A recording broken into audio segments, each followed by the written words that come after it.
How to fix missing chat history on Messenger. Hello everyone, this is Max. Welcome back to another tutorial video.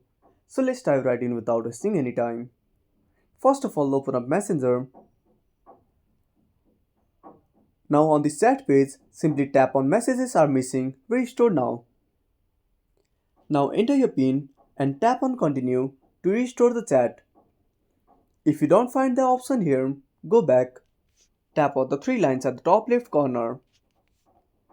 Now tap on settings. Now scroll down until you find privacy and safety. Now on this page, tap on end-to-end encrypted chats. Now go to message storage and simply tap on turn on secure storage. Now enter your PIN